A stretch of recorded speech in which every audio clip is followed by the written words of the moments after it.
Hi, it's Anne here with Ladybird Fabrics, and I'm here to talk to you about the quilts I finished in 2020. I finally counted up that I finished 14 quilts, at least quilt tops, in 2020. And what I want to do today is kind of show you the patterns I did and walk through what I really like about them, fabric choices you may make, and what the patterns are good for, like beginner, intermediate, advanced. So, let's get started. Little Valentine's Day special with convo hearts. This is a great quilt for confident beginners. I enjoyed using the speckled line from Ruby Star Society to just give it a little subtle texture. Next up is Shadow Dancer. Shadow Dancer is a really wonderful beginner quilt.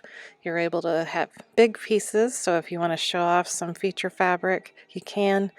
Very simple, big blocks, easy quilt to do. Highly recommend for beginners. Then my first quarantine quilt, which lasted basically all of quarantine, was Meadowland by Then Came June. Meadowland is a great quilt for confident beginners. It's an extremely popular pattern because it combines kind of classic quilt blocks with modern quilting. And I did mine in a palette inspired by vintage floral fabrics.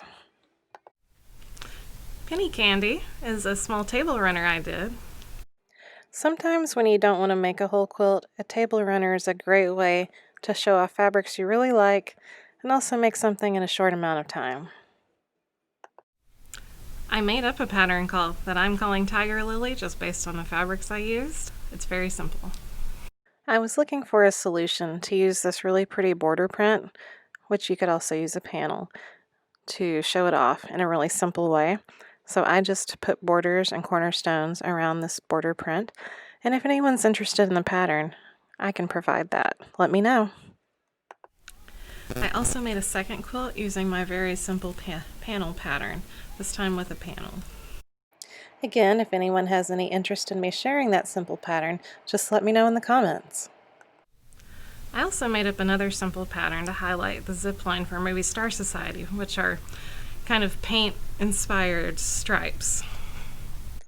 This one is so simple I don't even need to tell you the pattern. It's literally just 10-inch squares with the stripes running alternate to each other. Sometimes you don't need a fancy pattern just to show off fabrics you really like. I made Dynamite by Running Dough Quilts. I'm actually starting on a second one, so that's a good sign. This is a great pattern for beginners or confident beginners. It only includes 3 fabrics, a focal fabric, so you can really highlight something with a big print, and then 2 coordinating fabrics. Really like that about it. I made Falling by Running Dough Quilts.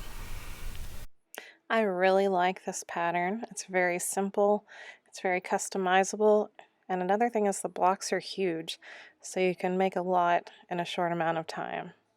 Theme. I didn't realize I was doing that many Running Dough Quilts this year, but here we have Red River by Running Dough Quilts.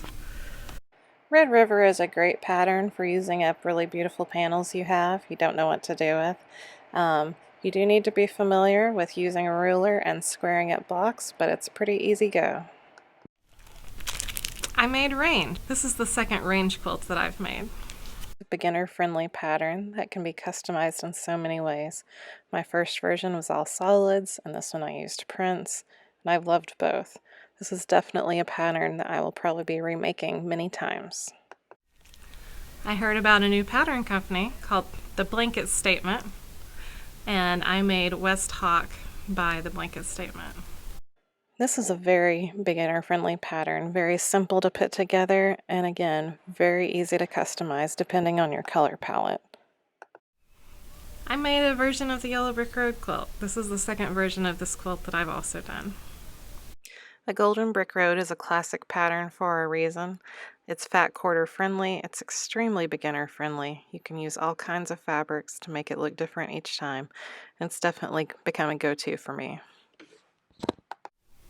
I made The Bright Side by Then Came June. The Bright Side is a really simple quilt that makes a big impact, very beginner friendly, great for using your scraps up, fun to just incorporate a lot of different fabrics and colors. I made the OXO pattern by a friend of the shop and local quilt designer, Anne Selinsky. This is a great pattern to make a real statement quilt. Using two contrasting colors, you can make a really graphic piece. I do advise that you be confident in your ability to square up a block before you attempt this quilt pattern. I made the steep rock quilt from the blanket statement. Another beautiful, very beginner-friendly quilt that is simple, yet makes a really graphic statement and can be customized to whatever palette. I made the flower tile quilt from Then Came June. This pattern's great for a confident beginner. It has nice large pieces of fabric so you can really show off large prints. When I put it all together, it's hard to believe all of that was crammed into last year. Thanks for joining me on my 2020 review of quilt patterns I made. If you have any questions about what might be an appropriate pattern for you or how to use and choose the best pattern for the fabrics you're interested in, just let me know. We love to answer questions. Here's to 2021.